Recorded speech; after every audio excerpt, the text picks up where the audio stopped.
Look at this prophecy. How Muhammad he knew? This is science, brother. Muhammad taught by Allah the science of biology.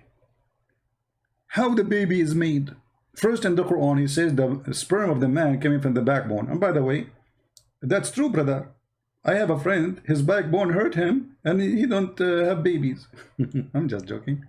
The Messenger of Allah said, the man water is thick and white, and the women water is thin and yellow. So Muhammad, he think that women have yellow liquid in their private part when they have sexual intercourse. He think this is the sperm of the man. And whichever of them comes first, that child will resemble it. Why Muslims don't make a article about this amazing prophecy?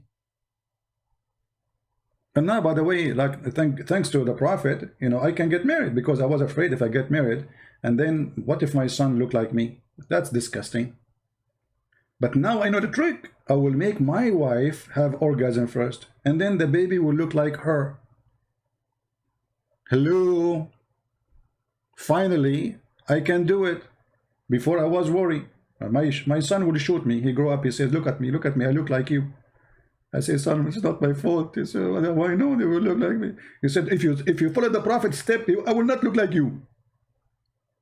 So now, if you are an ugly person, you are not good looking, maybe your wife, she is good looking, or vice versa, you know what to do, my brother. Brother, this is the biology of the Prophet. How the Prophet he knew this?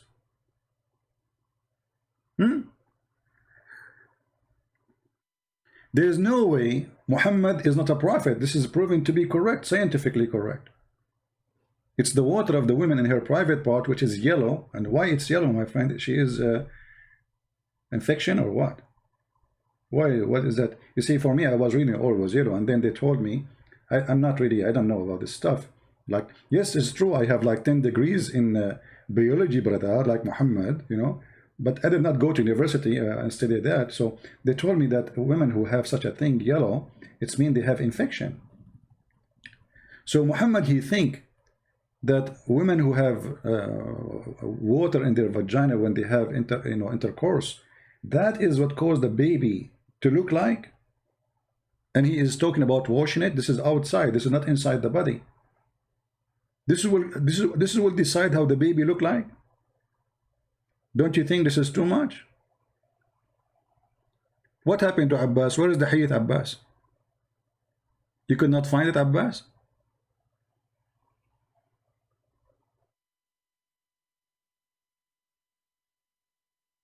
So obviously Muhammad is a true prophet. You know. Otherwise, there's no way he will know. This guy didn't know how to write, how to read. How he will know this? It's impossible, brother. And then the Quran comes and says women have a sperm coming from their ribs. And by the way, it's true. Once I was in the beach, I was naive at that time because I was studying the Prophet teaching. I saw a woman, she have something like in her chest. I thought this is lotion, you know, she put like, you know, for sun blocking lotion maybe. I was naive, you know. And later I learned from the Prophet, from the Quran, that women have a sperm and come from the upper side of their chest. Look at this filthy woman. She have a sperm, she have like, you know, those are not the breast, by the way. Those are breast testicles, according to Muhammad. Women don't have breasts. Those are testicles. That we are big, by the way. Alhamdulillah. If we go to the Quran, just to show you how Muhammad is a prophet, it's clear. It's clear like the sunlight, you know.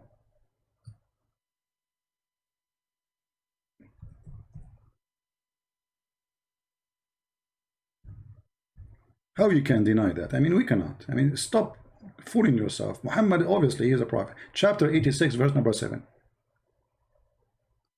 It's a gushing fluid coming from between the backbone and the ribs, the backbone of the man and the ribs of the woman. How Muhammad knew this? That's amazing.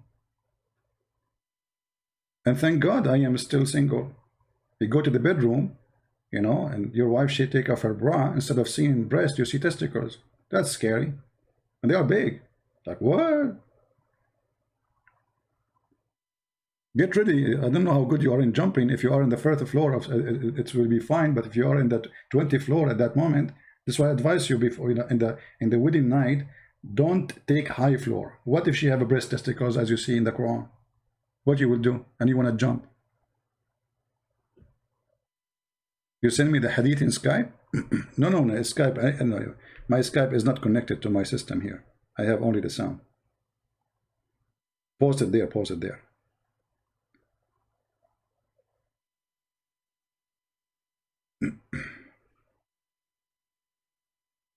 No, you have to post it there. Okay.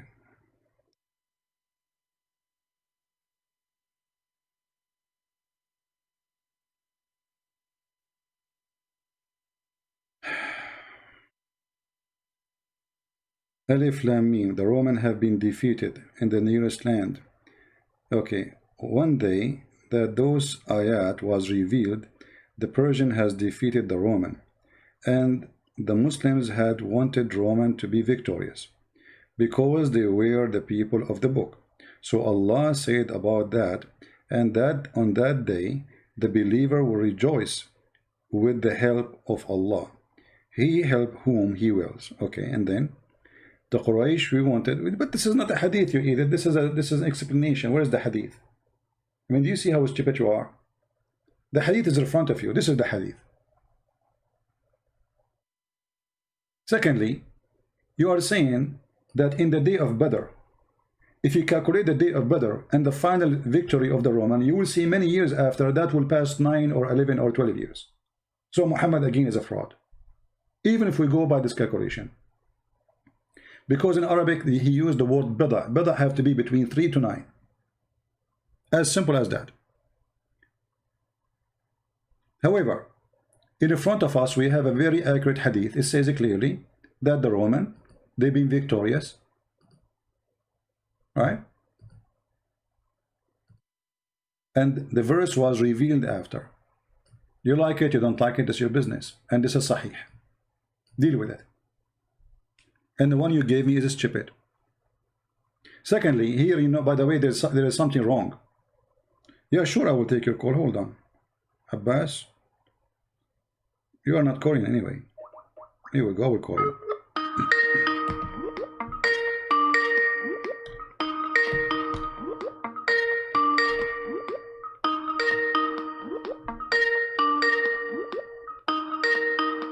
Answer, Abbas.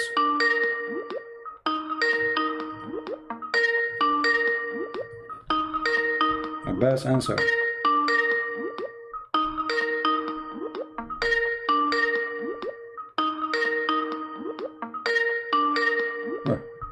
Are you going to answer or what? Okay, hold on, let me mute.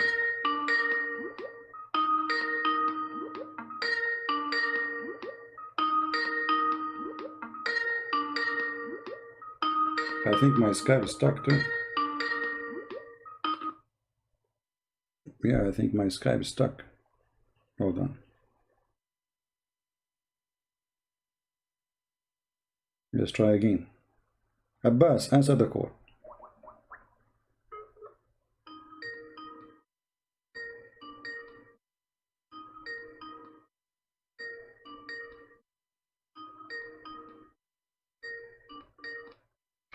Yes, Abbas, go ahead. What do you want to say to us?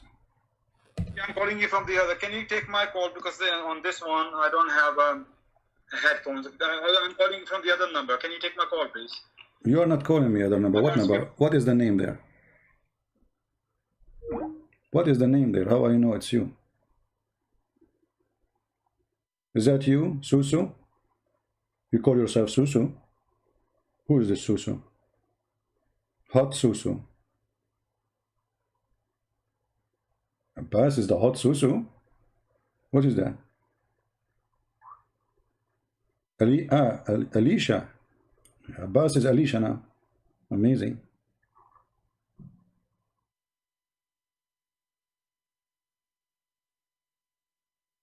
Okay, Abbas. Can you hear me? Yeah. Go ahead. Hello, CP, can you hear me? Yes, I hear you, Alicia. Go ahead. Yeah. Right. Yeah. Okay. So, why you didn't read the hadith I gave you, man? Because that will expose you. Go ahead, read it. No, you see, I'm looking for it here in the screen to find it, so we can put it in the screen, so we can laugh together. You know. No, that's okay. People can hear it. Just read. Okay, go read it. Okay, go read it. Read it. Okay, go read it. Go ahead, read it. Here we go. You are with me. It's a very long hadith, and I'm pretty sure you know about this hadith. But my friend, the hadith you gave me, first of all, is not even a hadith. Secondly, we have a Tirmidhi. We have a Tirmidhi, the same book, authentic, saying that the verse revealed after they've been victorious.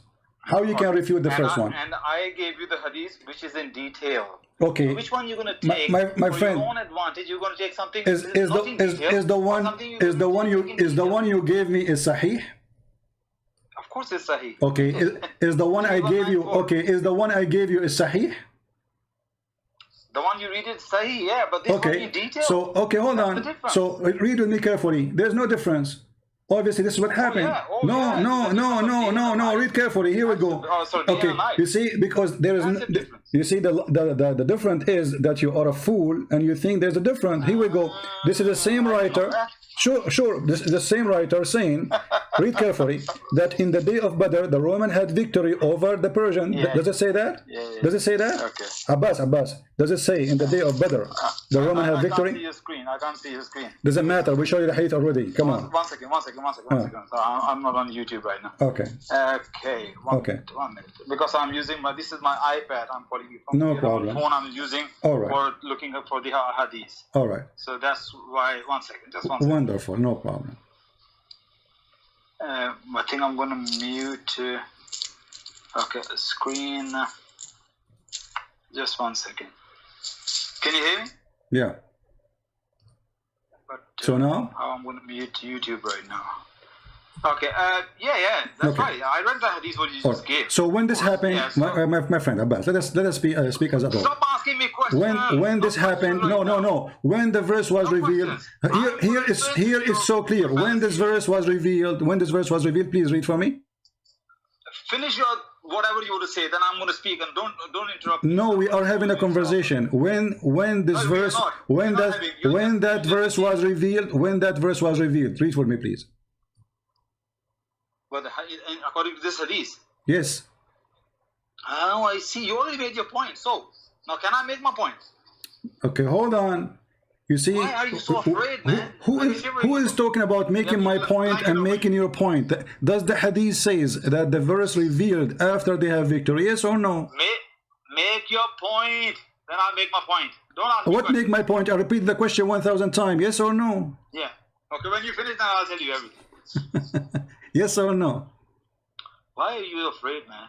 Okay, yes or no? Because there's nothing to debate about. Does it say in the day of Badr the Roman were victorious? Okay, now I'm going to explain what I'm trying to say here. I'm sure you're not going to let me speak, isn't it? Oh, go Abdul, go.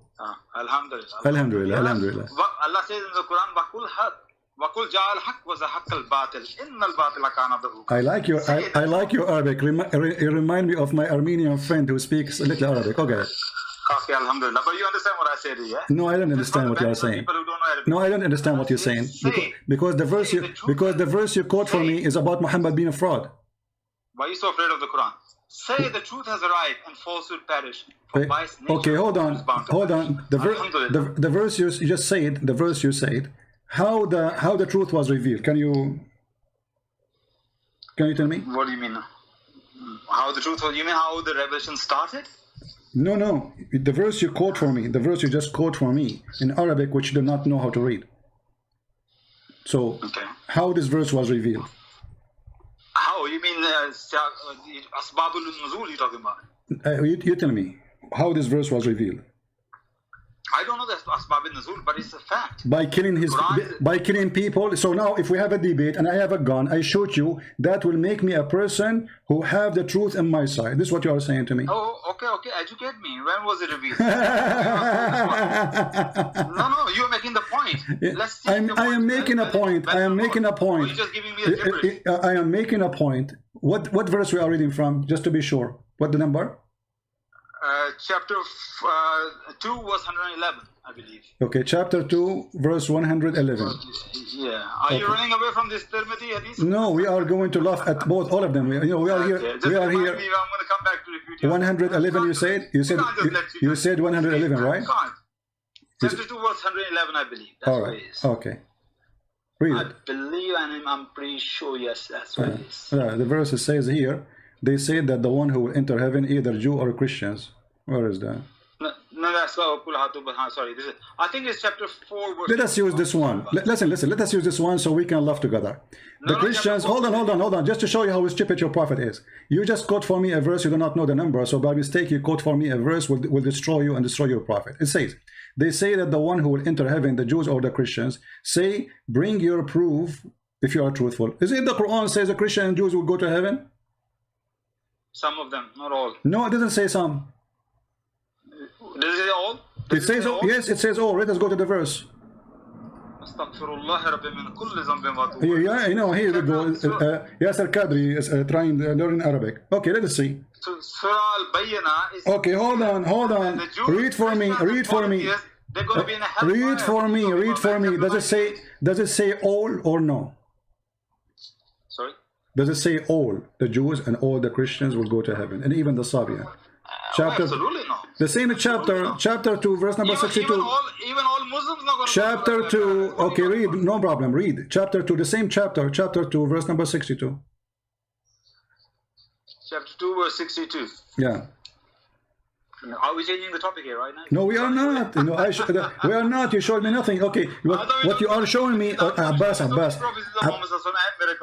what you are showing me, you are telling me that we Muslims are a bunch of idiots. We say something and we say the opposite second page. This is what you are saying to me. Thank you. No. Well, here we go. Okay, if you want, we can go back to that topic. Does it say in the Hadith that this revealed after they've been victorious? Yes or no?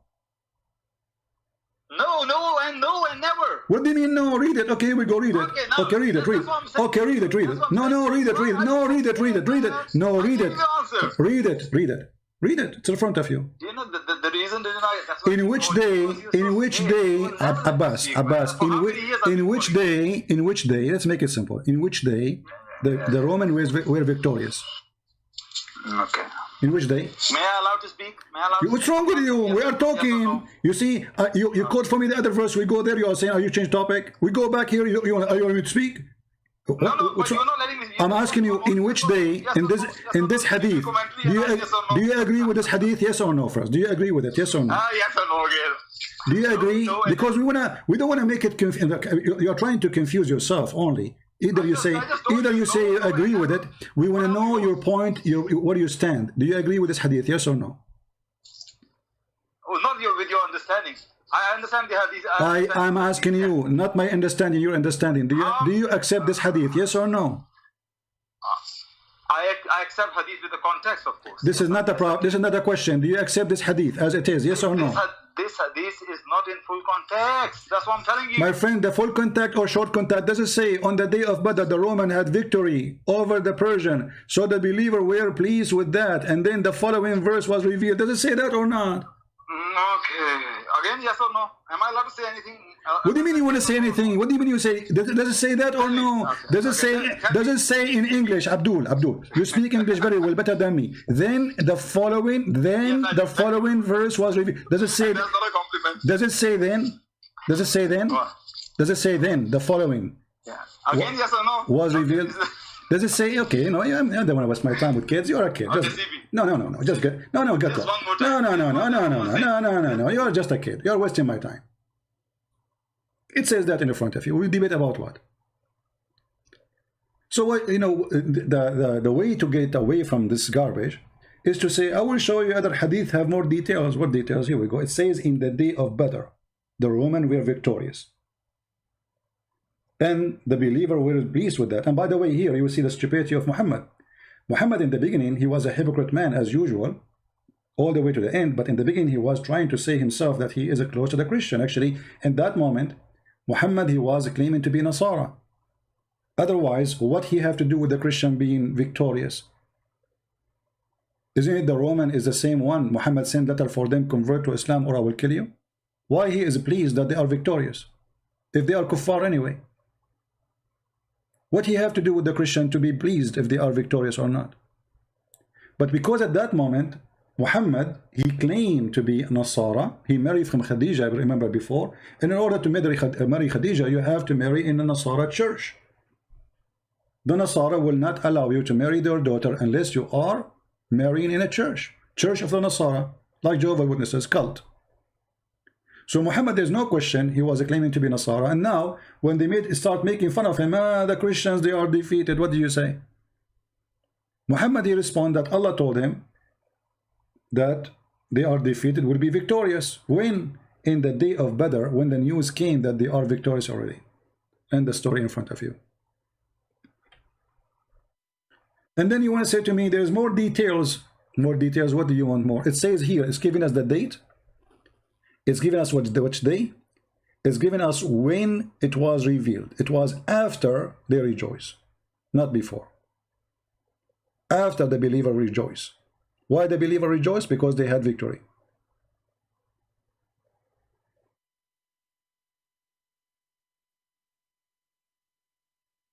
Same time, if I say the American, they have victory or they lost. Let us say they went to Vietnam, they lost. And they will have victory. Well, they have victory. I mean, this is a great, powerful army. They lose, they win. War is long. Especially if you are fighting long war with the same nation. Today, this is a battle. This is not a war. Actually, they won because the final victory of the Roman was way long after.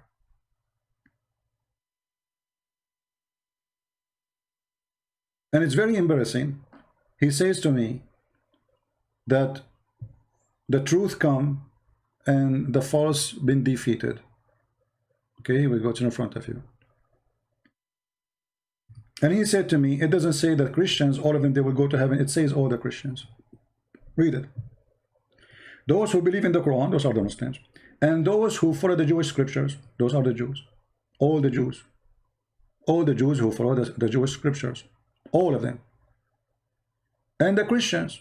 By the way, he did not say the Christian, he said Nasara.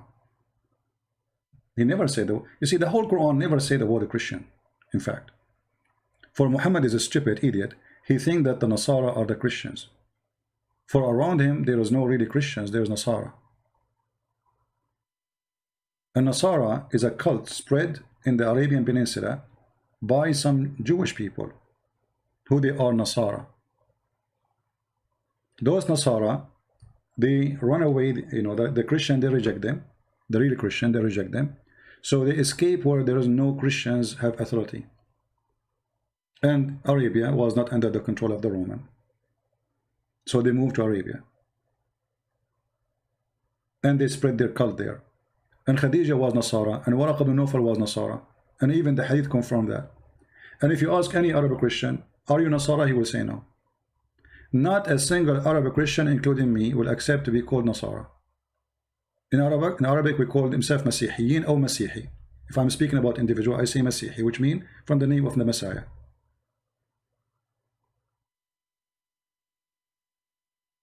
All those, and Muhammad, because he is big hypocrite too, in front of the Sabian, he's a Sabian, so he promised the Sabian to go to heaven, but the Sabian, they worship stars.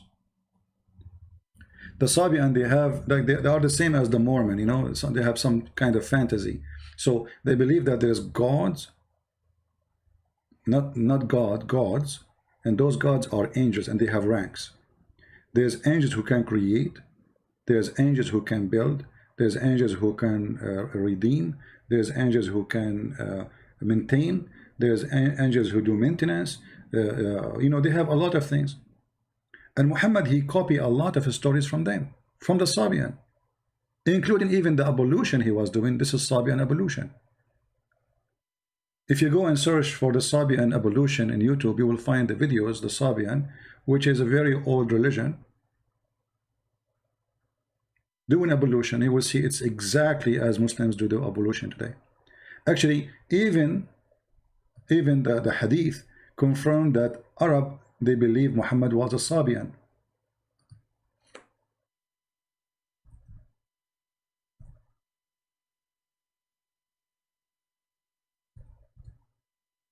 Let us see if we can find it. Hold on.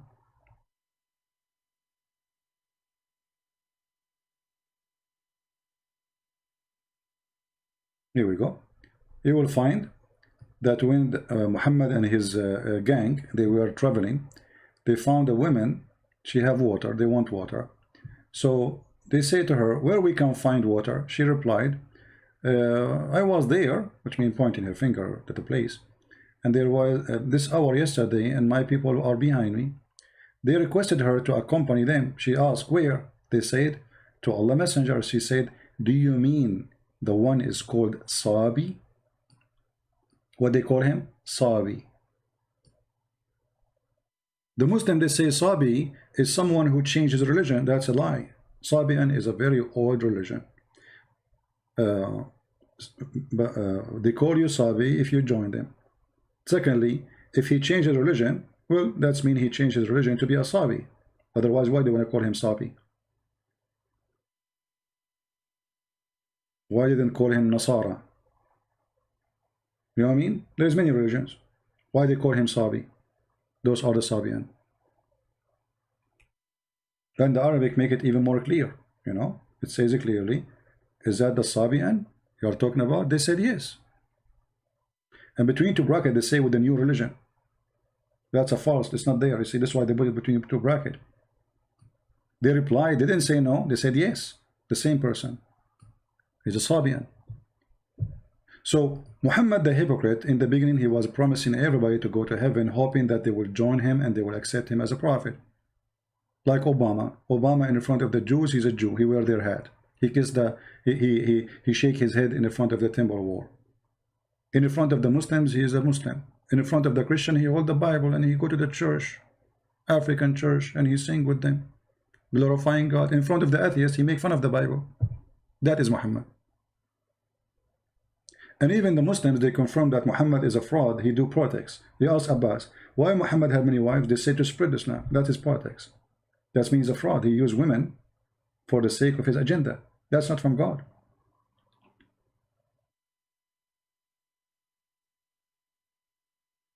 And the second you ask them, does it say that? He will not answer yes or no. I mean, why we need, you see this, when they try to explain a very simple answer, that means there is something wrong. Why you cannot say yes or no? Say yes, yeah, no. Very simple. Why you need to make a story and yes or no? They were not there. Is Sharia law is dangerous for non-Muslims? Sharia law is dangerous first for Muslims, before us. You know, this is why the Muslims, they don't want it. Do you know which country they practice Sharia law? I don't know any. I mean, there is some tribes on Pakistan, they are practicing that, where Abbas is coming from, and that's why he ran away from there. Some places in Afghanistan, maybe. Even Saudi Arabia, they are not practicing Sharia law no more. I saw a video of a guy taking video in Mecca, and he is not a Muslim. Then the crown prince is changing everything. Women, they can drive. Women, they can travel. Women, they can have their passport. They allow people to sing. They have dancing parties. They invite singers from around the world. So even Saudi Arabia is trying to separate itself from the cult of Islam. Right?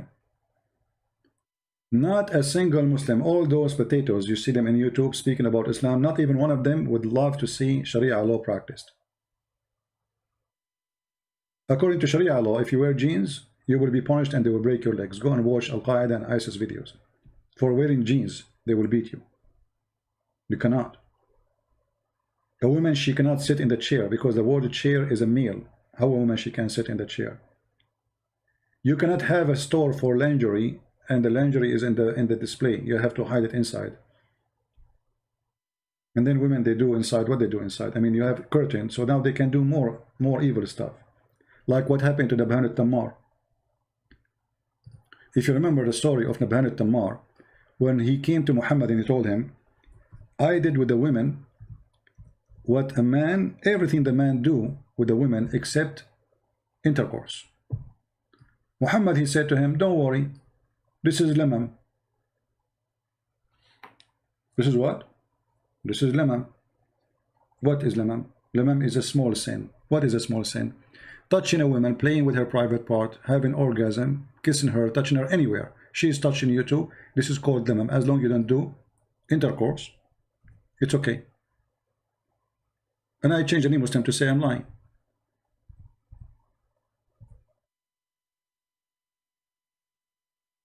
So when we say Sharia law is a joke, if a person he go home and he found his wife cheating with somebody, he need to bring 4 witnesses, and they have to see the private part of the male go and, excuse my language, inside the private part of the female. How you can do that? So you cannot punish her. You have no right to do anything because you have no witnesses. Right? How a woman, she been raped, she's going to prove that she been raped? She need to bring 4 witnesses? If you read the whole Quran, by the way, you will not see even where it's speaking about rape. I mean, how such an important topic is dropped in the Quran? How the Quran did not forget to say that you can do limam and it's okay. You can take a married woman. Imagine a married woman, not a separated woman, not a woman in divorce. She is in the house of her husband. They are married and they sleep together. She go to do shopping. She come to the companion of Muhammad, and he play with her, and he do everything the man he do with the women except intercourse. Muhammad, he gave in this verse. He says those who avoid the greater crimes, shameful deeds. This translation is very funny. Where is the lemon? Where is the word lemon? Let me change the translation. I mean, the translation of Muslims is really weird. You change the translation, you feel like you get a new book right away. Look at this. We just changed the translator, both of our Muslims. And those who avoid the greater sin, and al-fawahish, fawahish, which is illegal sexual intercourse, etc. When they are angry, they forgive. What is that? Where is how you avoid it? How you avoid those? If you do limam, you take a woman to your bed, you do with her everything, and this is not a big sin? Because he did not do intercourse.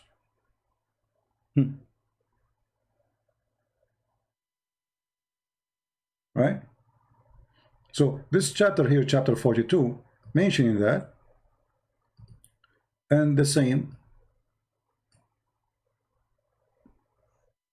in chapter 53, verse number 32. Here he add, illa lamam, they translate it as small faults. How this can be small faults? How this can be small faults? Any Muslim can tell me? This is a small fault?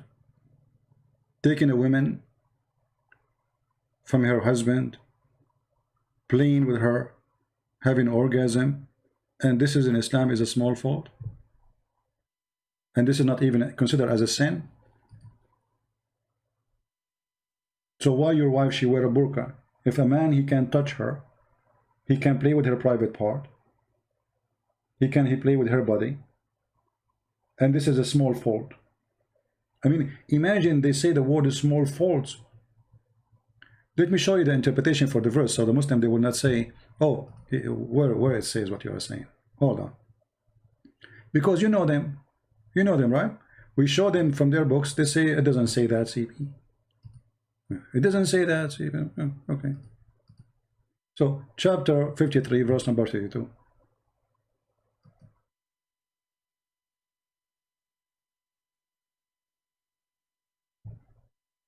Give me a second.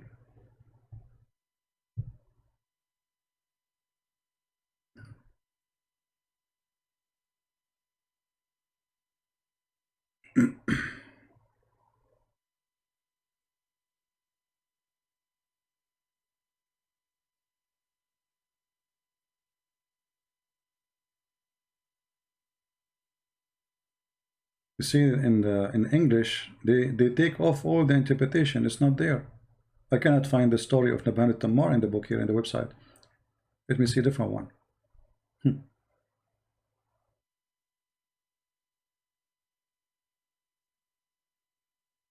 They took it off. The guy, he said clearly, I did with her everything the man he do. except intercourse. Now here we go actually, but here they don't have the story, but let us see the interpretation of Ibn Kathir. Let us see what is al-lamam. Take a note, al-lamam. This says al-lamam is the following.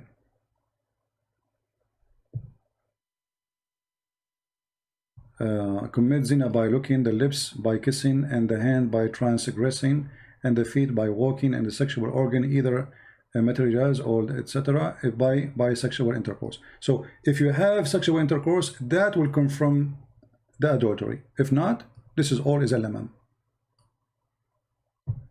Let us see different place.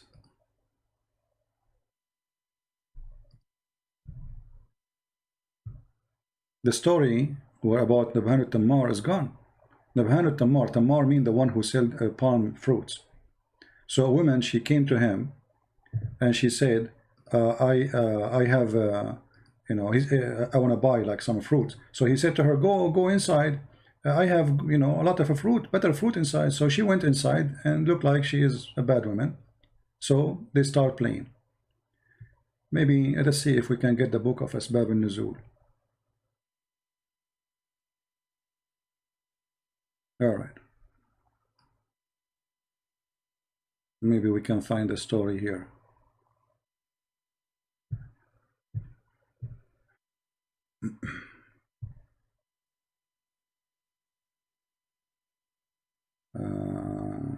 Look like the story is not in this one. Give me a second. We need to get it busted. We cannot just let it go.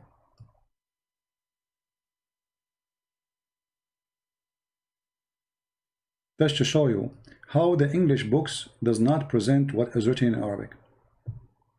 It's totally different.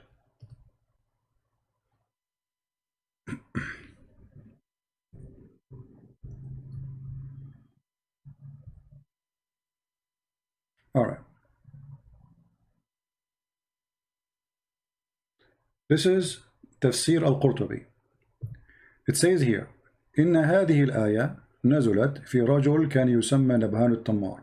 This verse came in a person, his name is Nabhan al-Tammar, and he used to have a store where he sell fruit of palm tree. A woman, she came to him, and by the way, her husband was doing jihad. He's a Muslim, fighting for Allah, to come and to buy from him fruits. He said to her, oh, inside the store we have better than this. So she went inside, and then when she went inside, rawadaha, so he asked her to sleep with him, and then she refused and she left. This is here the story. And then he came to the Prophet. He said, let us see what happened. She refused what exactly? She refused to do intercourse, but he did with her everything. Read carefully. She came to the Prophet and he says, Ya Rasulullah, O Messenger of Allah, there is nothing a man does I did not do except intercourse, which means with this woman. Muhammad, he said, oh, maybe her husband is doing jihad, and this ayah came. So Muhammad confirmed that lamam is touching the woman. He did everything with her. He did everything with this woman except intercourse. Muhammad, he told him this is a small fault, no problem. She is married. Her husband is fighting for Muhammad, doing jihad. She's a Muslim. He's a Muslim. And what is the answer of Muhammad? Oh, don't worry. This is lamam. And here it says, إن اللمم ما دون الوطء من القبلة والغمزة والنظرة والمضاجعة. Lamam is anything before do intercourse, like kissing, blinking, or like, you know, like touching her, like punching her in her bum or somewhere, or looking, or even laying together. So if you lay together with the woman, she is naked and you are naked, it's okay. This is lamam. Kissing is okay. This is lamam. Touching each other, this is lamam. Don't do intercourse, you are fine. This is religion. And here we go. This is Tafsir al-Qurtubi, as you see in the front of your eyes. I can give you the link actually. You can translate, but let me get you more, because this page is long. I will give you a shorter. Here we go. This is the official government website of the Kingdom of Saudi Arabia. Here we go. And this is the link you can use Google Translation to translate. This is what? The official government website of the Kingdom of Saudi Arabia.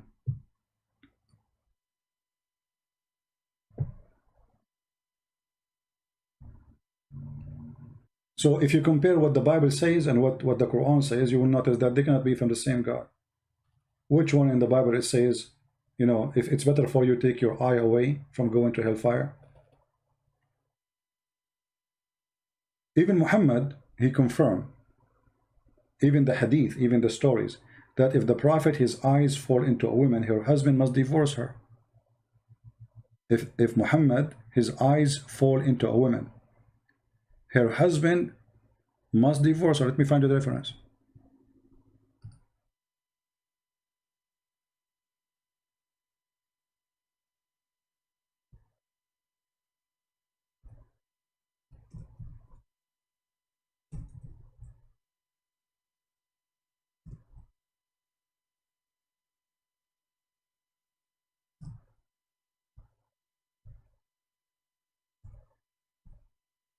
And look, we open our program today to show people that Muhammad have no prophecy, and no Muslim he come to us with the answer.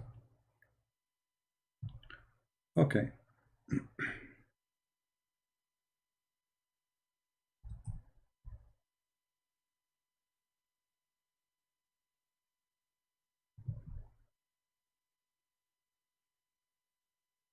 Here we go.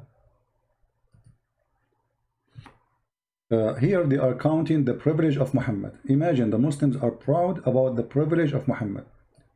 Number 10, the privilege number 10. Actually, I will use Google Translation to translate.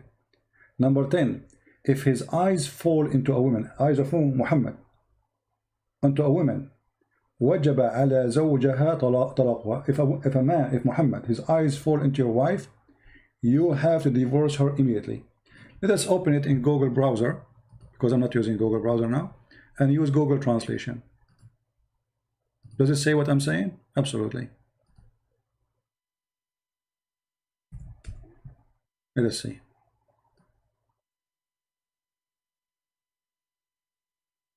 All right. You know, Google Translation is not accurate, but you know, it helps. Better than nothing. And the problem with Google Translation, you know, especially when you are reading in like an old classic language, it has difficulty to translate those things. So we will use Google Translation. Here we go. Translate.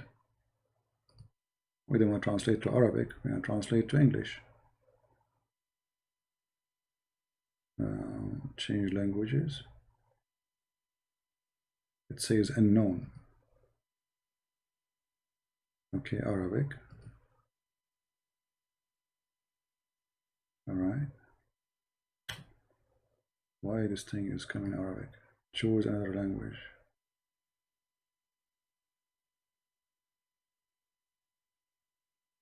But it's not a change in the first one for me, which we need.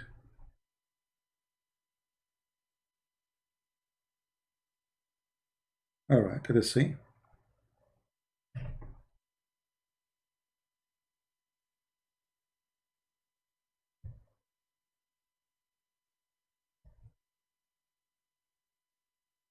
You read carefully, guys.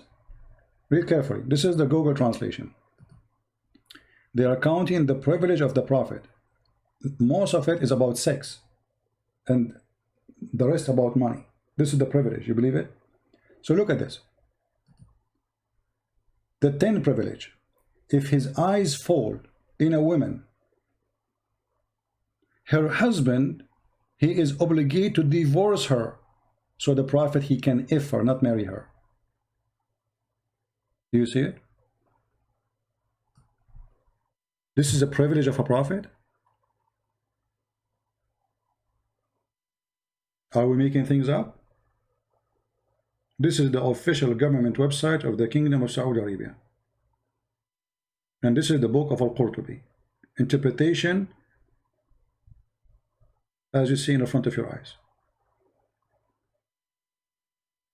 Chapter of Al-Ahzab, verse number 50. The Prophet have 16 privilege, and most of them is about his private part and about his pocket.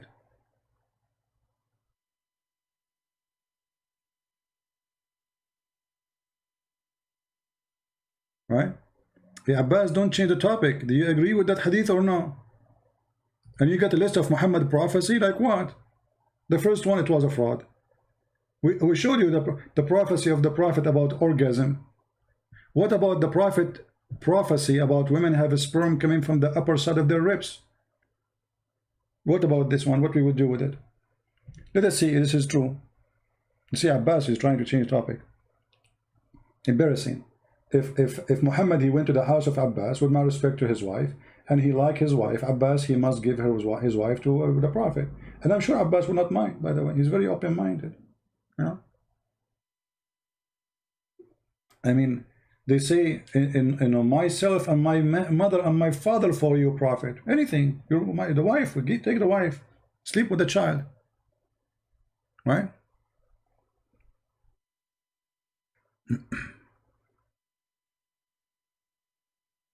You know, the video of Adnan Rashid, you see, when a kid like Adnan Rashid, he make a statement. You know, how many times I get him busted, this idiot. He will never dare to call me. About tall building. First of all, the Arab have tall building before Muhammad was exist. Go to Yemen and see their buildings. Secondly, if you read the Hadith, you will see that the Hadith itself exposed Muhammad to be a fraud. Me, Abbas, when I talk about it, Abbas, you want to talk about the tall building? Guys, Abbas want to tell us a prophecy of the Prophet. Hold on, let us call Abbas, just for fun. But I hope he want to do the same. I mean, he will repeat the same question 1 million times.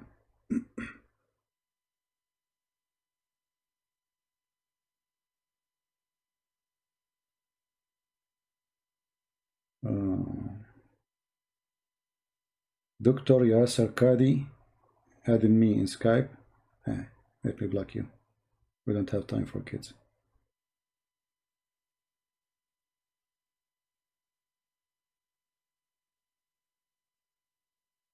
Mahdi, where is Alicia? Okay, Alicia, let us call Alicia.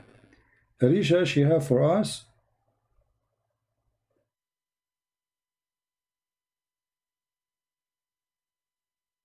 a list of prophecy.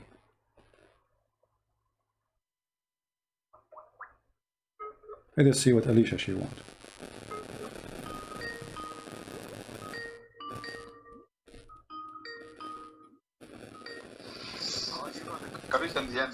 Hey Abbas. So before I give you the prophecies and miracles of Muhammad sallallahu alaihi wasallam, can I ask you one simple question? You want to ask me a question now? Is that about if one simple question. If the Prophet saw you? Answer is only yes or no. Is that answer is only yes or no. Go ahead. But do you promise me? Do you promise me? Do you promise me? If we do this, it will go for you and for me. If I say yes or no, you will not say you want to play games. No, I just want to answer yes or no. No, I'm saying okay. I will say yes or no. I will say yes or no. I will say yes or no. But do you promise me? If I ask you the same question, you will not say I will not say yes or no the same, or this is only will go for me. The next question you're going to ask me, I will do the same thing as well. Just Go ahead, Abbas. Go ahead. Okay. Now tell me, is your Bible still a book of frauds? Still a fraud book? Still? Yes or no? Still? Is your Bible is still a book of frauds, a fraudulent book? Well, never was to be, That's a false. No. Answer is yes or no. The question is saying still. Was still? You have to take the word still. You have to take the word still off the question. That's not the answer. No, you have to take the word still from the question, because if I say not still, that's mean it was a fraud. You see, Abbas, don't be a kid. Don't be a kid. If you're asking me, is the Bible is the book of a fraud? I say no, it's your Quran, and the proof of that, you're a prophet. Here we go. You are the one saying you are the one. I answered you. My book. No. My book is not the book of a fraud. And let me get you busted. Is it your prophet? No. Is it your prophet? My question. I'm not changing your question. We are on the topic. I am not changing your question. Is it your prophet who took an oath? You are. Is it your prophet who took an oath in my book? Shame on you. First of all, shame on you to say that my book is a book of a fraud when your prophet, he took an oth in it. Did he? CP, that's not the answer. Answer is yes or This is the answer. The answer, my book never was a book of fraud. Hey, I'll give you the answer. Never was the book of a fraud. Answer is yes or no. Never was the book of a fraud. No, you need. You see, you are a coward. You are a coward. You are a coward. You are adding the word still. So if I say no, it's not. So you are going to say, oh, so it was a book of a fraud before. Now it's not. By adding the word still. It's a very stupid. You are just a kid. Abbas, did you a prophet? Okay, did you a prophet? I answered you. I gave you an answer. I said no. My book. Shut up. My book never was a book of a fraud. No. Did your prophet swear by it? You didn't give me the answer. So I gave you. It was only yes or no. Did your prophet swear by the book which you call a fraud? Yes or no. Did your prophet swear by the book you call a fraud? If yes, that means he's a fraud. Thank you. Go ahead. How you answer this? No, he didn't. He did. No, he didn't. He did. The hadith in front of you. Here we go. No. The hadith is Hassan. It's not authentic. The hadith. Oh, Hassan is not good now. What Hassan mean? No, Hassan. Okay, one of the grandsons of your prophet. His name is Hassan. What Hassan mean? No, when it comes to hadith. Stupid. Answer. What the word Hassan mean? The name of the grandson of your prophet. His name is Hassan. What Hassan mean? Hassan in a name. What's mean? What do you mean? Okay, what Hassan? Why do they call him Hassan? What does that mean? Good, isn't it? It's good. It's good? Hassan is good. Yeah. Okay, so what's the problem now? Guys, it's good. The hadith is good. So what's the problem? I'm telling you the problem. What? It's good, but it's not authentic when it comes to hadith. How you call it good? How you call it good, but it's not authentic, you idiot? Okay, tell. So if it's not authentic, Abdul, just to show you how stupid you are. So you call it good, but it's not authentic. So you Muslims, you call something good, but it's not good. That's where the charlatans like you came and played with the words. Abdul, Hassan is a rank of authentic hadith, you liar. Hassan is a rank of the authentic hadith. Mr. Scholar, tell me one thing. Why it's not authentic? Why is Hassan? What is missing? Okay, can you show me one scholar who said this hadith is not authentic? Challenge to you. No, the book, open the book of hadith. It says Hassan. Okay, can you show me? Okay, it says Hassan, and I ask you what Hassan mean. You said it's good. You are the one who said to me it's mean good. So the scholar they say it's a good hadith, which means there's no problem with it. Why it's not authentic? So how it's not authentic? Abbas, just get lost, Abbas. I want an adult to talk to me. What we got is just a kid. Look how stupid they are. I mean, the hadith is good but not authentic. So how you call it good? How you describe it as good if there's no proof of it? Because if it's not authentic, it's mean nothing good about it. You go to Abbas, you ask him, is this pizza you are delivering good? He say yes, but it's not authentic. It's not made by pizza. It's made by poo-poo. Do you see how they are? I mean, right away when they accuse us with something, they accuse their prophet. If this book is a book of a fraud, how this idiot Muhammad, he says, okay, bring the Torah for me. And then he took the Torah and he put it in the top of a cushion. And he says, I believe in thee and the one who revealed thee. And then they say to me, oh, this is not authentic. It says good. What Hassan mean? He says good. It's not me who said the word good, which make it more horrible. So look, before they used to hide behind the word da'if. Da'if is not there. So now we play behind the word Hassan. Hassan is good. Good is bad in Islam. When Muslim, brother and sister, when we Muslim we say it's good, it means bad. It's a secret code between us, brother. It says good, it's bad now. In the top of that, who is the one who said this is rejected? Nobody. In the top of that, isn't it the Quran confirmed that the Bible never been changed? And there's tons of verses. مصدقا لما معهم مصدقا لما بين أيديهم. Look how many verses confirm. وآمنوا بما which Allah has sent to you مصدقا لما معكم. What is what معكم? To what is with you. Believing in what is with you. Do you read it? This is the stupid Quran. And believe in what I revealed, confirming what is with you. What is what? With you. So the Quran, are you going to say this is da'if? He confirmed what is with them. What is with them? The Torah and the Gospel.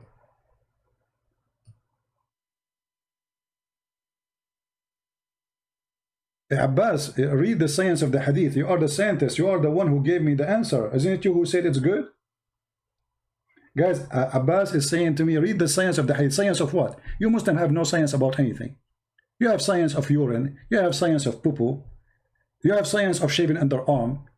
Science of shaving your private part. You have no science. Al-Khomeini, he made fun of the Muslim Sunni. He says, لديهم تضخم في فقه المراحيض. They have a huge library in the science of a bathroom, which means private part. Having sex with watermelon, using zucchini, using a piece of leather shape in a shape of private part. That is your science. You as a Muslim Sunni.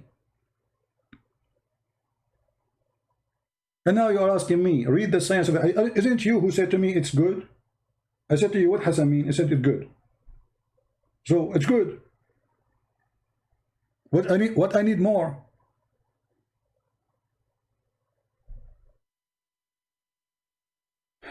Farah, is he a Muslim? Only Muslims we will take.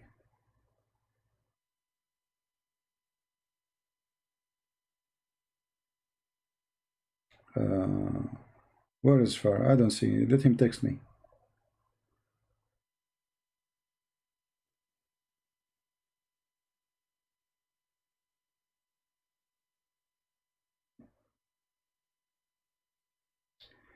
He will prove that Christianity is not the sole way. This is a guy from Pakistan. Let us see this guy.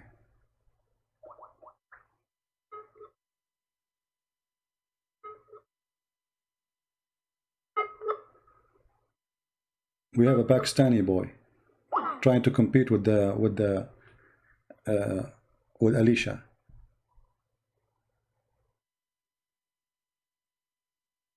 Will I answer you? You see that your question, yes or no? You see, Abbas, you are just a kid.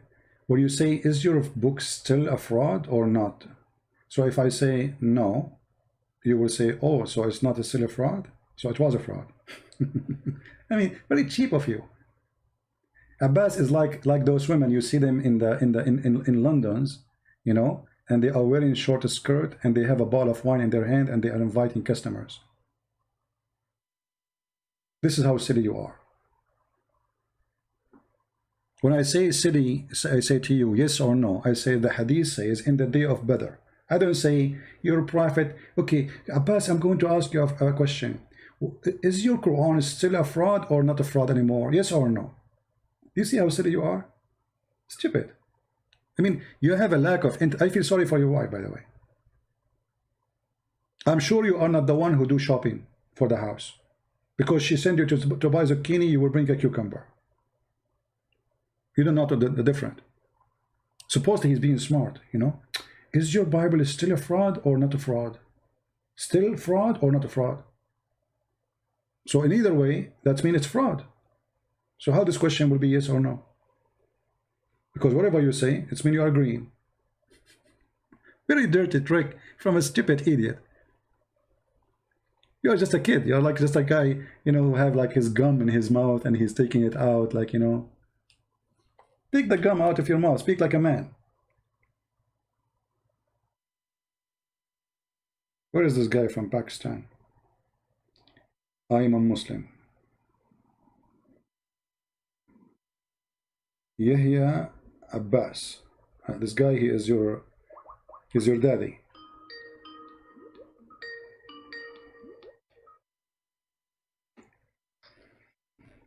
Yes, my friend, you are live on air. What do you want to say to us, Mr. Muslim? Hello. Yes, Mr. Abbas, what do you want to say to us? Hey, how you doing, man? I'm a big fan. You said you are a Muslim. I just want to say, hello, can you hear me? Are you a Muslim or not? Sorry, I'm having a hard time hearing you. Hold on, wait, I'm going to change my mic. Are you a Muslim or not? Hold on, let me turn on speaker. Okay. I'm saying, are you a Muslim or not? Yes, I'm on speaker now. How you doing? No, this is not the question. I'm asking you, are you a Muslim? Are you a Muslim? Oh, yes. So how you say to me, how you say you are a fan? Because I actually, to answer that question, I was a born Muslim, but over these past couple of weeks, listening to your program, listening to David Wood's YouTube channel videos, listening to Hatun Tash, Dr. J, I've been doing a lot of research, man, and I am now starting to realize that I've been brainwashed my whole life. I've been taught.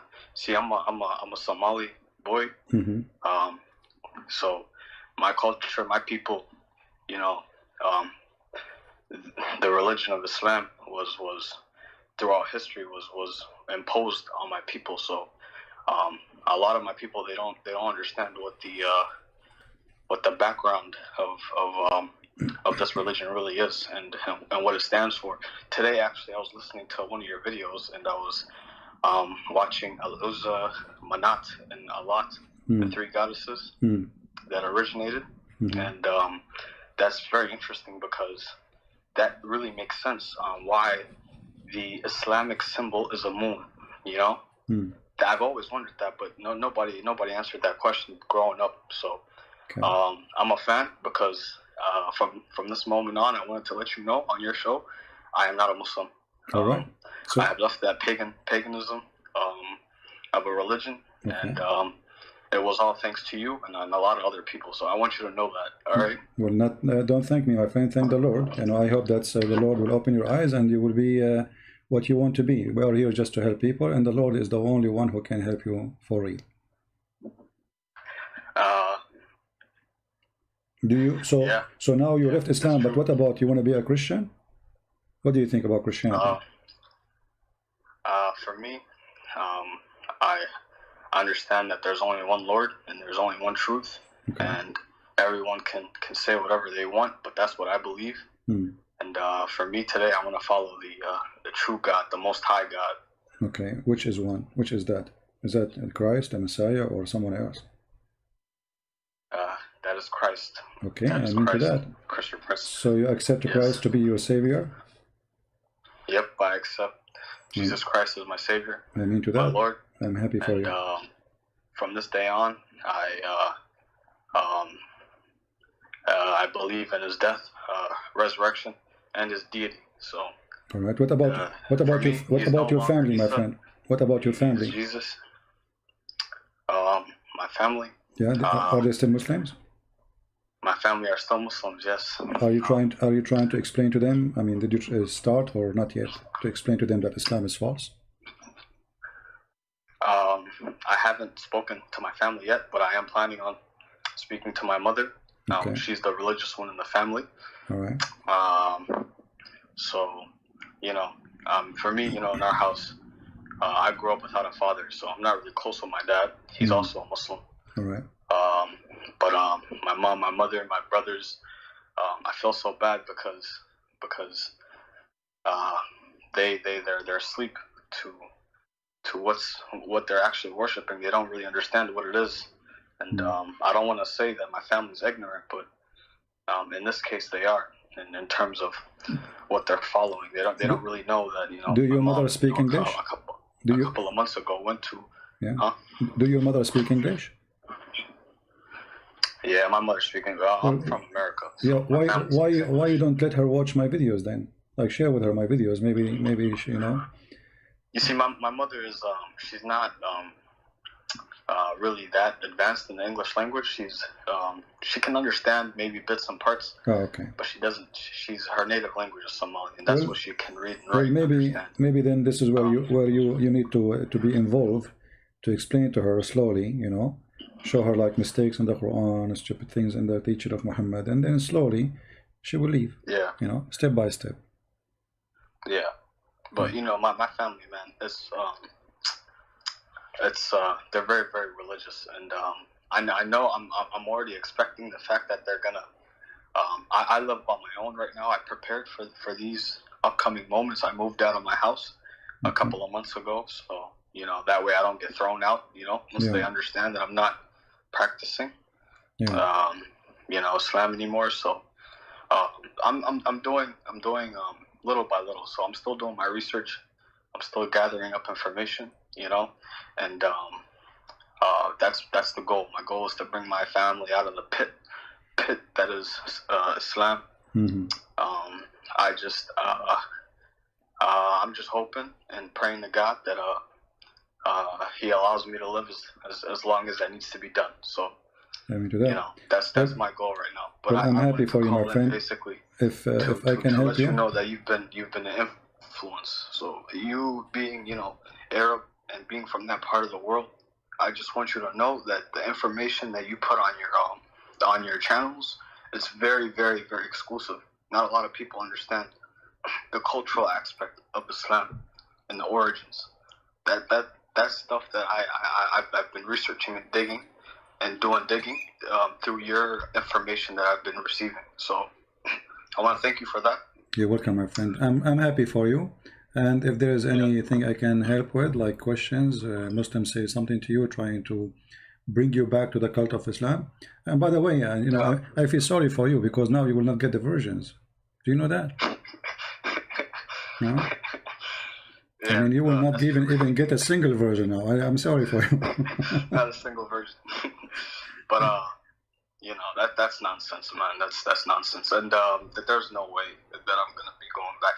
For me, I've never really been religious.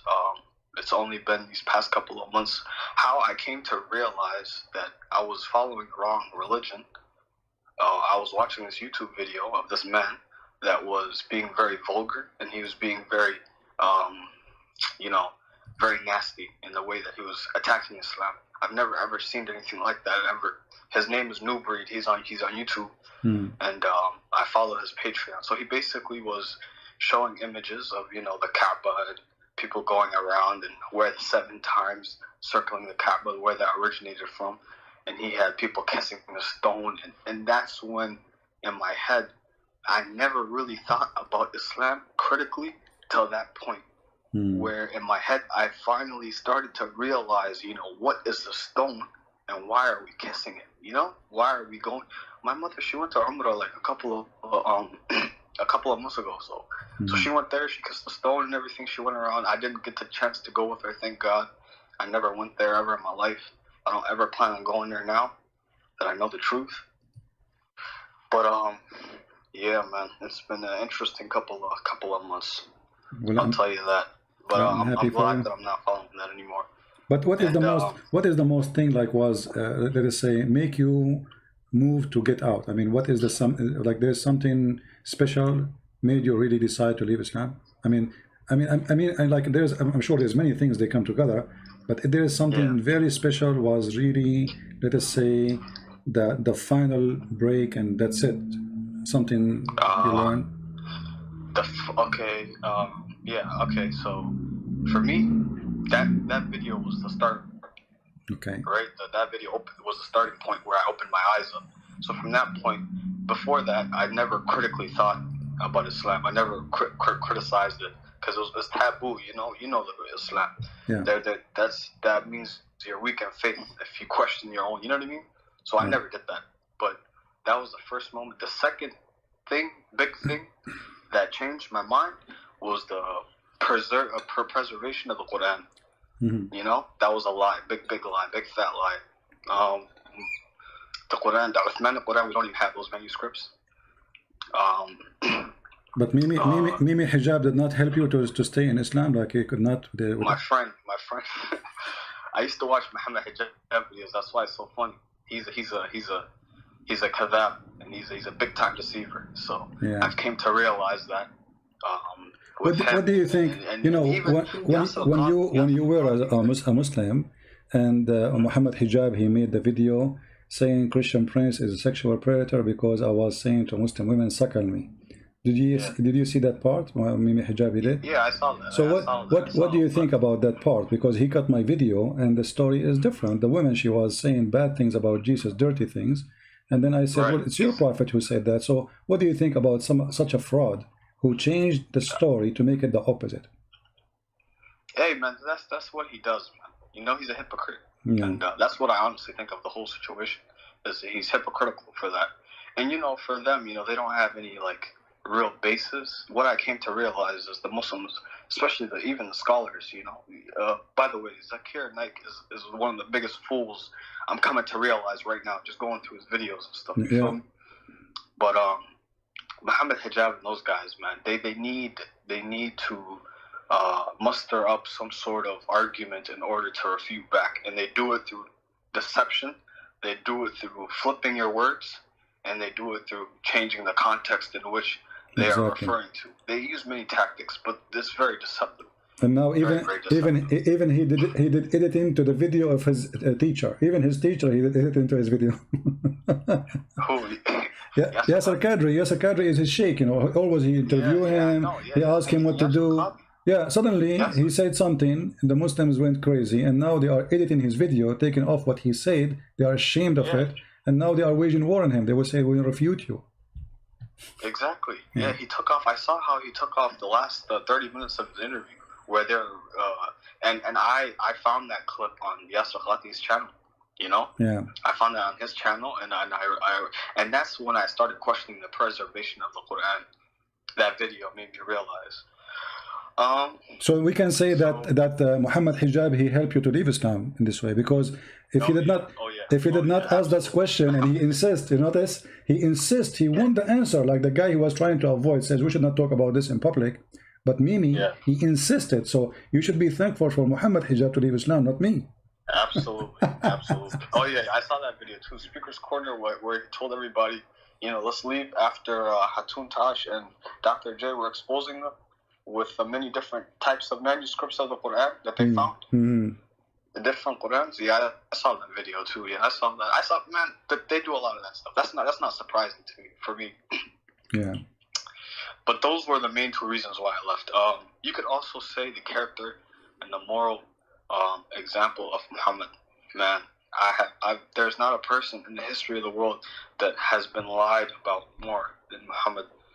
But you know, Muhammad, he have a good character. Actually, he is very much like like the Pirate of the Caribbean, Jack Sparrow. You know? Jack Sparrow. You're hilarious, man. That's good. By the way, somebody saying that there is a Somalian Christian TV, so you need to search it so you can watch it if you like. Somebody is saying in the text. I've seen that. Yes. Right. So I follow them too. That you know, that really makes me smile, because that shows me that, you know, there's hope, you know, for my people, and ultimately, you know, I can help people in the future. But first, what I need to do is learn. I need to learn more about this religion so I can start exposing it myself. I was very, very angry when I figured out my whole life has been a lie. Very, very angry. So I'm going to direct that energy into learning and becoming a weapon against Islam. Hopefully for the future, because it's a dangerous religion, man. Yeah, it's a dangerous ideology. Yeah, we hope you will be able to help your people first, the Somalian people, because you speak their language, you know, and you can help them better. Yes. All right, my friend. Anything else you want to add? No, nothing else. All right. I'm so happy for you. Thank you so much for giving me the chance to speak. You're welcome. And I'd also like to say that you know, hi to everybody else in the chat for helping me, because I didn't know how to call in. They told me that I had to go through Skype. Well, next time don't use Skype. You know, you need to send Jibril. He will squeeze me, and he will go back and squeeze you, and then we'll be connected. You know, because this is how Allah, he connect with his people. He squeezed them. He squeezed him, huh? He He opened. squeezed him. No, no, I will knock him out like Moses. He opened the line. He opened the line by squeezing.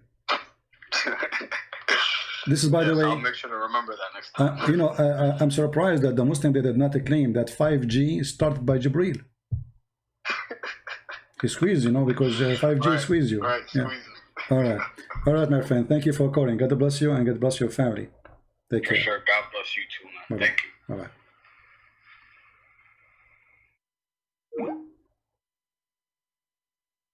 All right, that's wonderful.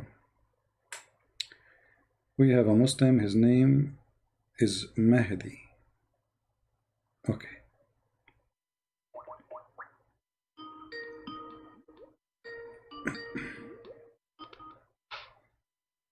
Hello? Allahu Akbar. Allahu Akbar. What does that mean? Allahu Akbar. What does that mean? God is the greatest. No, Akbar mean bigger. It means great or greater or greatest. No, here we go. The Quran. Allahu Akbar. Okay, here we go. The Quran in front of me. When Abraham, he saw the sun, he said, this is Akbar. So he called me just to say Allahu Akbar? Okay. Yes, Allahu Akbar. So what? Okay, but how come how Abraham, he worshipped the sun and he called it Akbar? There's no God except the God. You are not answering why Abraham the Muslims, he called the sun Akbar. Is it the name of the God of the sun, and Allah is the name of the God of the moon? CP. Huh? Why we try to avoid? Here we go. This is the Quran. You speak Arabic supposedly, I'm assuming. Chapter 6, verse number 78. It's not a hadith. It's not a hadith. فلما رأى الشمس بازغة قال هذا ربي هذا أكبر. I'm asking you. You are the one who started with Allahu Akbar. Don't change topic. Why Abraham? Why Abraham? He called the sun Akbar. The hadith you showed in Tirmidhi about the... My friend, don't change the topic. Don't change. We will go to the hadith. We will go to the hadith. We will go to the hadith. Why Abraham? When you call me, you did not even say anything. You said, no problem. Allahu Akbar. Allah is small. Allah is big. Okay, you made me fault. Now, why Abraham? He called Allah. Why Allah? He called the sun Akbar. Can you tell me? I don't care. Allahu Akbar. You don't care? Muhammad Okay. is the messenger of the God. Okay, yes. Guys, Allahu Akbar. He don't care. Okay, we care. We are laughing. We are laughing at you. Secondly, the hadith I showed you, it says what? But the hadith I showed you what? The hadith about the Byzantines, then when the English translation says, then the following verse was revealed, does not appear in the Arabic. It's not in the Arabic? Okay, let's read in Arabic. Is that okay? You are a liar. Where's the word thumma? You are a liar. Okay, let us see. Okay, we will see. Okay, don't hang up, potato. Don't hang up. I want you to read in Arabic. You see the coward here, hang up. He hang up. He don't want to read it. He said it's not in Arabic. Potato. Potato and the coward. I mean, you are not even a man to read what you said to me. It's not there. قال لما كان يوم بدر ظهرت الروم على فارس فأعجب ذلك المؤمنين. You're a potato. Allahu Akbar. Allahu Akbar. Your prophet, he said to you, when you say Allahu Akbar, that will scare us, we laugh. We went to Iraq, Muslims shout Allahu Akbar, they lost. We went to Syria, Muslims shout Allahu Akbar, they lost. We went wherever we go, Muslims shout Allahu Akbar, they lose. And here we go. You shout Allahu Akbar, you got busted. Allah Akbar, Allah smaller did not help you. Oh, the screen is not up, sorry. Let me put the screen. Give me a second. Here we go. عن أبي سعيد قال لما كان يوم بدر ظهرت الروم على فارس فأعجب ذلك المؤمنين فنزلت. When the day of Badr, in the day of Badr, the Roman were victorious over the Persian. And if you are a man, I challenge you to call and to read and to say, it doesn't say that. Coward.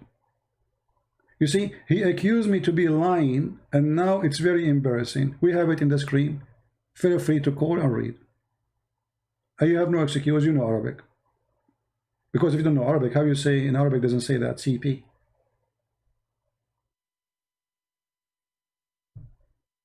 So look what happened now. You said Allahu Akbar. We got you busted in two things. Allah is the name of the moon god. Akbar is the name of the sun god. Allah Akbar is the moon sun god. They merge together. Muhammad, Muslim, they believe in Tawheed. What Tawheed? Tawheed is unifying gods. Tawheed is not oneness of God, is unifying God. This is what Islam, religion of Tawheed. Tawheed is a word mean unification.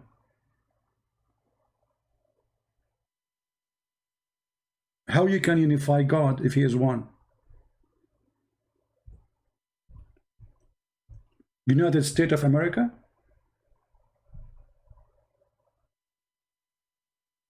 Even the Muslim translation, they translate the word Tawheed as the unity of Allah. How you can make unity of Allah? Do you see it? This is your translation. Unity of Allah. If Allah is one, how you do unity of Allah? So what I will do now, I will call Akbar, I will call Allah, I will call his daughters, and we will agree to make unity. Please don't make a fight. Let us make a unity of Allah. Hang up. People are laughing at you. Allahu Akbar. Allahu Akbar. Allahu Akbar. And don't forget to bend over, by the way, and shaitan take care from your bum. Do you know that? Do you know that each time you say Allahu Akbar, shaitan, he fart? I mean, look at the connection between gas breaking and the name of Allah according to your prophet. Look what you did to your prophet. You brought humiliation now. Huh.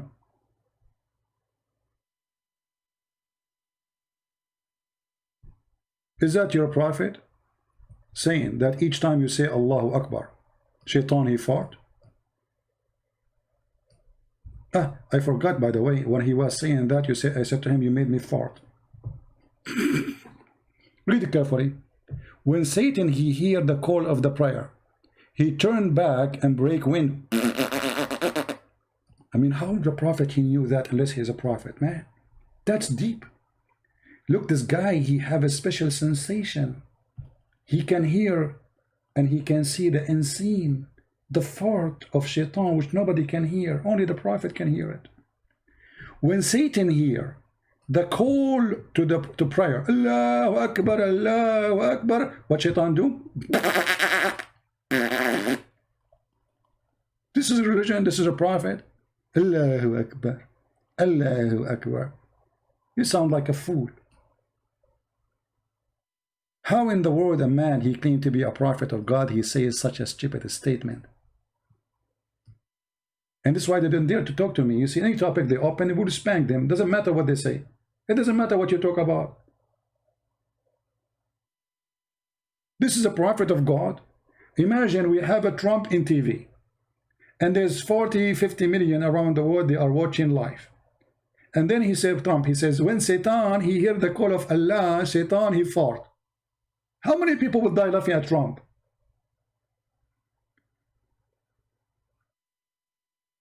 You are possessed by the devil Muhammad to the point you didn't see the stupidity. Allahu Akbar, Allahu Akbar. What does that mean? And Allah is Akbar from what? Allah comparing himself to what? To mosquito? God is comparing himself, because Akbar in Arabic is, you know, like in English you say big and bigger. So Allah is bigger. Bigger from what? The answer is very simple. They used to worship idols, and the idol of Allah is Akbar, which is the moon and Allah having sexual intercourse together. How Allah he have three daughters? Anyone thought about the question? How Allah have three daughters? He have sex with the moon, the moon god have sex with the sun god, and they have three daughters.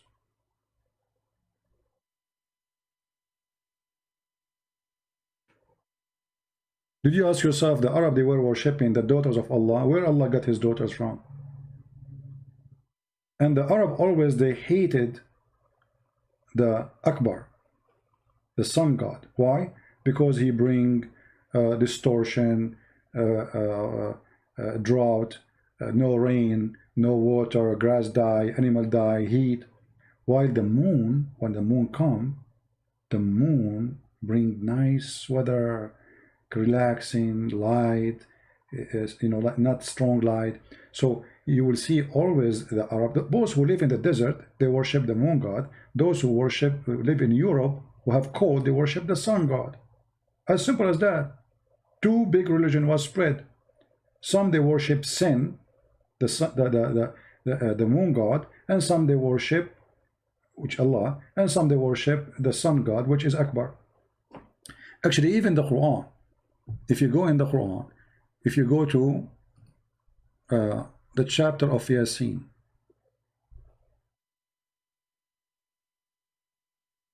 Yasin, okay, what does that mean? What the heck is that? Muhammad praising the moon god.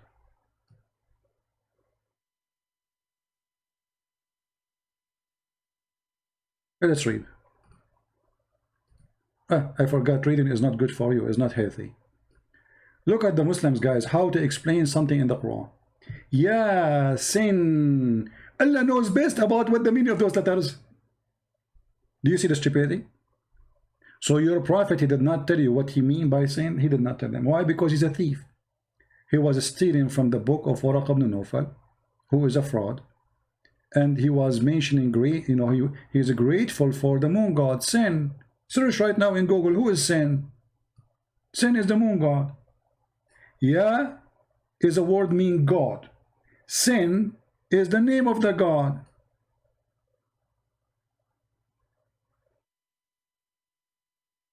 And this word, by the way, is Aramaic. So why Allah, who is speaking to you in Arabic, as the Quran says, he say Ya, Sin, and both of them, they are not Arabic. Neither Ya is Arabic, neither Sin is Arabic. So why they are there? He is quoting God's Sin. Chapter 36, verse number 1. And this is Tafsir al-Jalalain, and this is your official government website of the Kingdom of Jordan. The Muslim, they try to explain it. They say sin, different one. He says it's meaning human in the Aramaic language. Sin meaning human in Aramaic language. Potato. Read it. It says, here we go.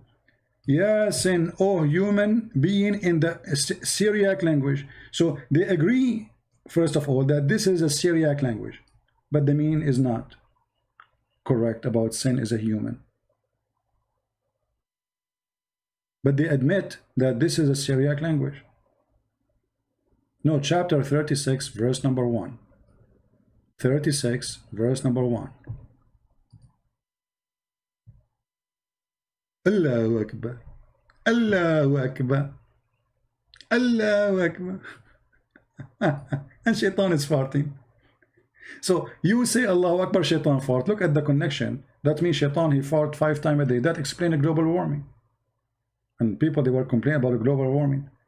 Al Gore was making lecturer, forgetting that the most reason, it's not the cow, it's not the cars, it is Islam. Because it's Muslim, they say Allahu Akbar, shaitan, he fart. And what is fart? Is methanol. So global warming, you know, happening because of shaitan. A prophet says so. There's a video of a guy in YouTube, you can watch it. You will die laughing. He is explain how shaitan he fart when he say Allahu Akbar when you pray, and then he explained how shaitan go inside your anus and he play with it and he block it for 20 minutes, 30 minutes, 1 hour. You say you go inside the bathroom, you think it's going to stay there for 5 minutes, and then you start pushing. You watch the video. I mean, you would die laughing. And the Muslim, they were dying laughing, and in order to shut them up, he says the Hadith says so. The Hadith so, which means don't laugh. This is the Prophet saying that. The Hadith says so. Which means it's not him, the donkey, who was saying that. The big donkey is Muhammad. The Hadith says so. No, the Hadith says so. Don't forget, by the way, tomorrow, guys, we will be live on air in the Quality of Life. We have the link underneath of the video here. And if you copy of my video, please share the quality of life link too, so people can subscribe too.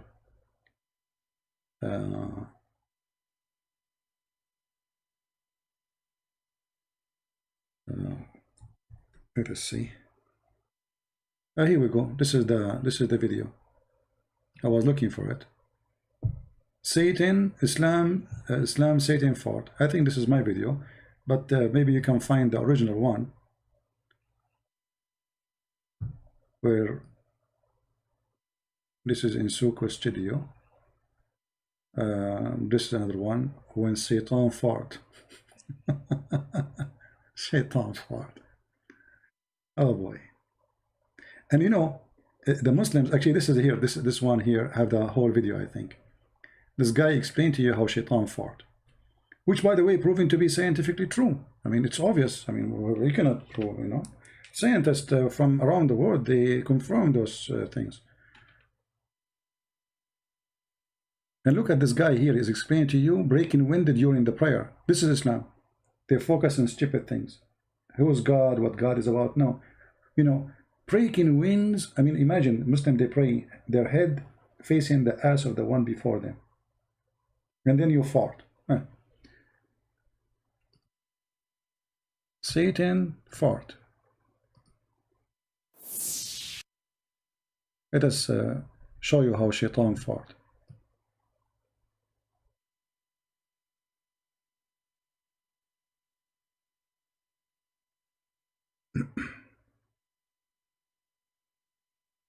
Okay.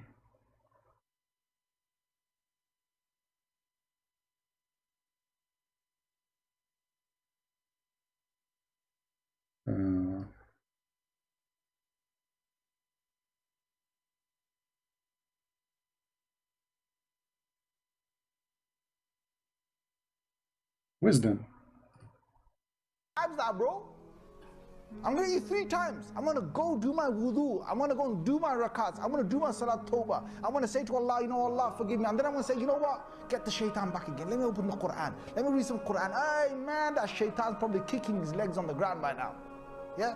Then get up and do the adhan or something. Then shaitan will, I tell you, I'll be honest, Hadith of Tirmidhi, it says, yeah, when you give the adhan, the shaitan, he not only runs, but the hadith says lahu durat. You know what durat is? What? Durat is. No way. Like, come on, are you serious? Brother? Do it again, brother. What is durat? You see, my Arabic is not good. Can you teach me, please, what is durat? What is that? What are you doing? This is what durat, shaitan, you do that? Man, that must be true. Brother? Science. He not only runs, but the hadith says lahu durat. You know what durat is? No, we don't know. Durat is. Man.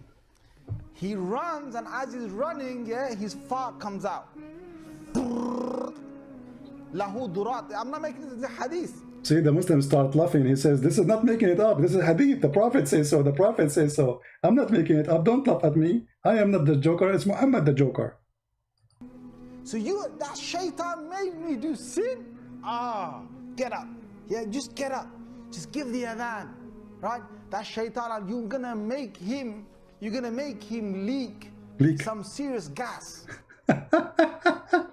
You are going to make the shaitan leak serious gas. What is the guy? Allahu Akbar.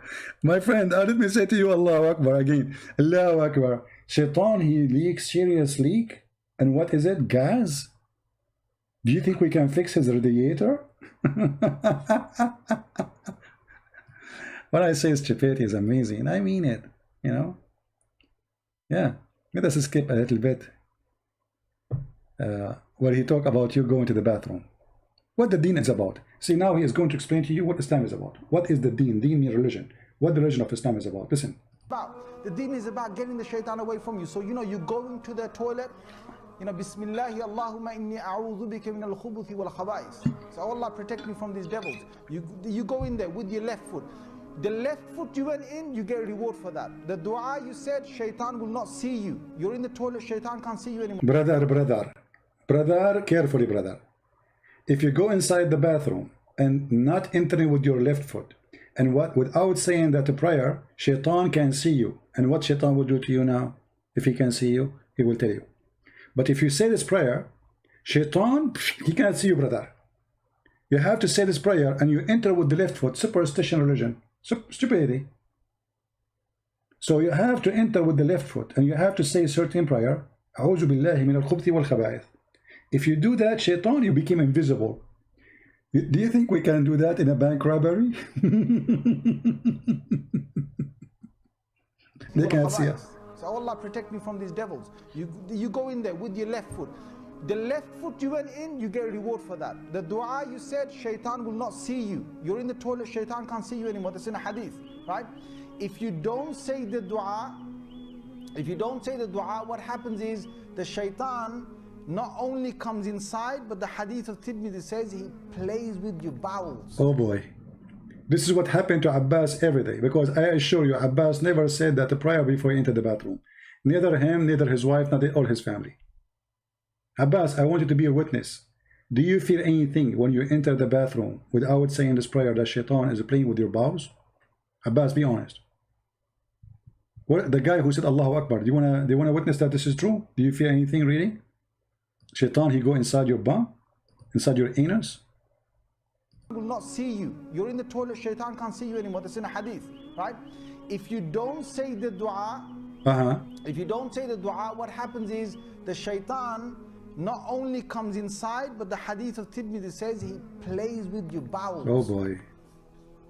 He plays with your bowels. So you're inside there, you think. And look, he's explaining to you, and he looked down at his bum. He play with your bowels. He play with your bowels. He play with your bowels. Not only his inside where? Inside your anus. He go inside your anus and he play with your bowels. Did you hear it? I mean, this is what they teach in their mosque. And then you wonder why somebody want to do suicide bombing? If people listen to this and they believe in this. So what we are talking about? He play with your bowels. Shaitan, he go inside if you don't say that prayer. Well, Muhammad, he spent 40 years of his life, was not a Muslim. That means shaitan was playing with his anus for 40 years. I mean, Muhammad, you've been really screwed, literally. 40 years shaitan playing with your anus. And Allah did not send you the prayer to say how to protect yourself. What is that prayer? Is Ali Baba open the cave? If you don't say the dua,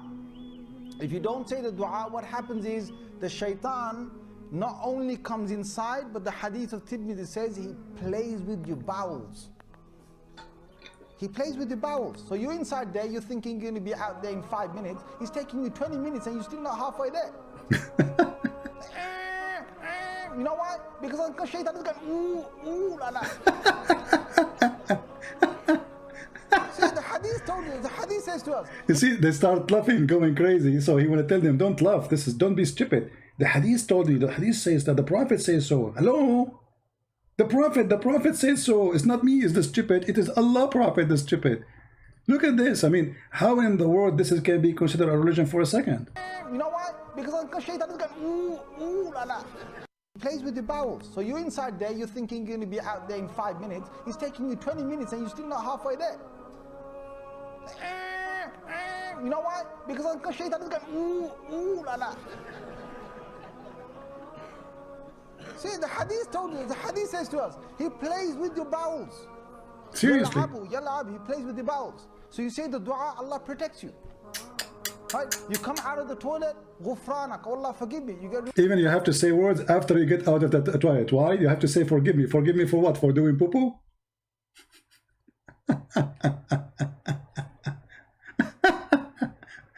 Oh boy. Stupidity again is amazing. What I can say more? Literally, what I can say more? Isn't it really stupidity is amazing? How in the world anyone can believe in such a garbage, how we can even call it religion?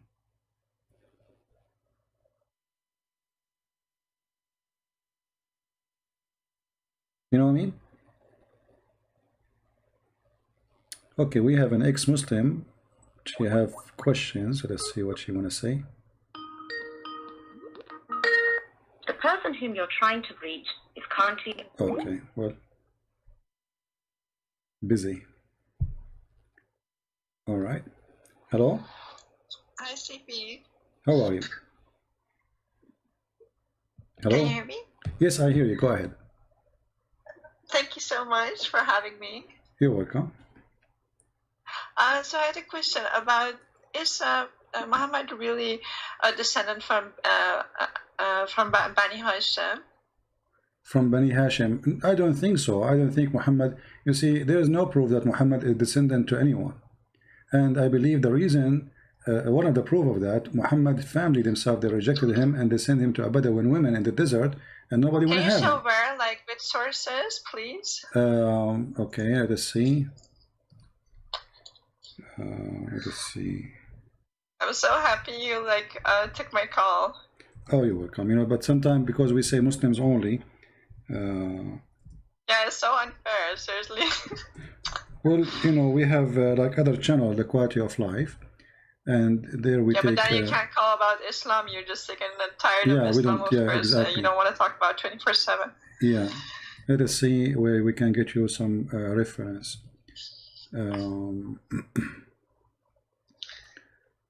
We will try to find something Muslims they agree with. Let's see. Yeah, please, because of course Hassan and Daif is not good enough, so it needs to be Sahih, and even that is not good enough. Yeah, yeah, you know. So here we go. This is actually even Muhammad. What people do not know, that Muslim, they claim that Muhammad, he have a plastic surgery for his breast twice. Oh, yeah. Once when he was a child, where he was with this woman, the Bedouin women in the desert. Let me see if I can find the hadith. If I can find the hadith in English.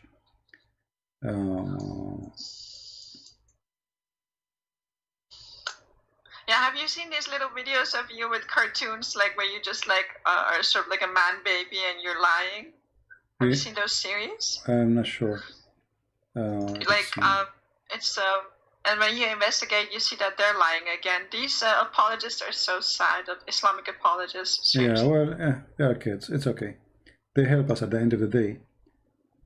They do the opposite. You know, people when they find out that they lie and then they gaslight it on you. They lie exactly. It's their lie, but then they gaslight it on you. Yeah. Let us see. So I'm really interested to prove that Bani Hashim, he's not because they say, well, he was a very respected, rich man who was known all over the place. And I remembered you saying that nobody even knew him, and also giving Khadija as an example, as in even after she married 2 times and had so many children, her father was not willing to give her away to a good-looking younger man. Yeah, because that's insane. Because a man who his daughter, she is married to many husbands before, she have tons of kids, and nobody will really marry her. I mean, even now, if you are a woman and married and you have many kids, you will have difficulty to find a man who will marry you. So why her family, they reject Muhammad if he is from a great family? Let me tell you why. Because he was such a good person, Muhammad. He just wanted to be with someone who he loved. He didn't care about the dogma of the day, and he married someone who was even married 2 times and had so many children. Yeah. He's such a great man. I mean, the things that they say about it. I mean, the guy was obviously a pedophile, right? Because after that, right away, he just from 15 years older to 6 or something. It's just insane that he is an obvious pedophile, and yet when you give an example of look, he married Khadija only for power, and she was this and this woman, it's no, astaghfirullah. Yeah. You see here the hadith here, I found one in English, the rest are in Arabic, and this is the problem. Most of the Islamic reference. Which one is this? Because I'm on the phone, I can't see. This is Sahih Muslim. I will post the link in the. Oh, actually, my screen is not on. Sorry. This is Sahih Muslim, Hadith number 162C, and here you see the story supposedly. This is a proof that Muhammad, he was suffering from epilepsy. You know, he fell down in the ground. They thought he is dead. And mashallah, he had everything. Yeah, he had everything in him. Yeah, but here the Muslim, they claim that the angels, they come to him and they cut his chest. And this is, you will see that this story repeated twice. Once when he was in Mecca, like as a Angels grown cut man. his chest? Angels or demons? No, according to the story, angels. Angel Jibreel, Dr. Jibreel. Yeah, Dr. Jibreel is very well known as a surgeon. He do surgery too. So Muhammad, he have a problem with his breast. So Jibreel, he did cut his chest and he extended his breast. And actually, there's a verse about it in the Quran. It says, "Sharah laka sadrak." You know? Yeah. So, and this story repeated twice. And here the question to the Muslim is, why Allah, he did the same surgery twice? Why? The first one was a failure. Why Allah, he made the same surgery to him when he was a kid, and then he made the same surgery when he is a man. But is this somehow proof that he was not from the Bani Hashim? I don't think so, right? It's not Well, related I to mean, my question. to prove it, you have to go analyze information. It doesn't come like, there's nowhere it says, no, he is not, you know. But there's like Hadith says he is the same as a palm tree, which nobody knows how it came. Like a palm tree appears suddenly in the desert. But you will notice that there is like a hadith about people who came to claim that Muhammad is their son. You know, they claim literally that Muhammad is their son. The family of Muhammad, all of them, they rejected him. They sent him to a woman. She had nothing to do with him in the desert. No, okay, let me ask it, frame the question differently. Is there proof, is there hard proof that he was like the descendant of the Bani Hashim according to the Quran or the Hadith, Sirah or Sunnah? though nowhere in the Quran is speaking about that. You know, the Quran mentioned the name of Muhammad. You don't know then about the Bani Hashim. Nowhere. And this is where. And that this is what linked to, of course, Ishmael. This is what makes it funny. How come the Quran mentioned that this is the son of this and this is the son of that, and then when it's come to Muhammad, it says nothing about him. Who is his father? Where he is even born? Abdullah was his father, right? Yeah, but the Quran And he never. was dead No, 4 years before he was born. Abdullah is not his father. Abdullah is an Arabic word used for anyone who is unknown, slave of Allah. So if something happened and you saw somebody, a man doing something, let us say you are on the street, and they ask you what his name, you say Abdullah, which means anyone, slave of Allah, I don't know, you know. So slave of Allah, the name of the father of Muhammad, proving two things. It cannot be the name of Muhammad's father because Muhammad's father will go to hell. So how he is a slave of Allah yet he will go to hell?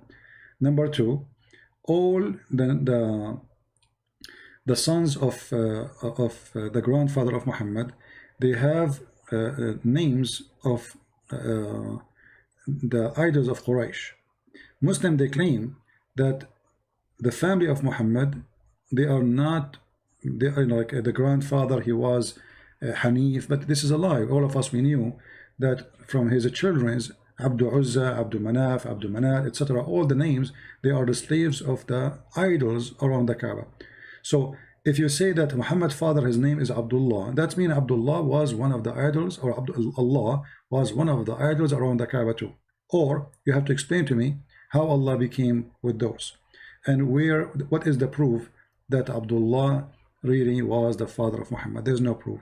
Even their book says that Abdullah and his father, they have sexual intercourse with two women in the same time. So then how? Yeah, I mean, it's supposedly marriage. So which means the same night, like they get married together in the same night. But it's like, you know, Arab marriage. So how then Muhammad, he is born 4 years after his father's death, if his father is Abdullah? You know? Like that just defies like the world how it works. But then the ones who are this deeply hypnotized with this thing, they will say, "So what? So what? Don't you believe in miracles? Those are miracles." No, actually, the Muslims believe that a Muslim woman, she can carry a child from a husband up to 10 years. Let us see if I can find you the reference. We showed it before. And all of this is just to cover how Muhammad's story happened. Let us see. We can use Google Translation to show what Muslims believe. And you will see how hilarious it is. Okay, let us open this page here. Okay, this is.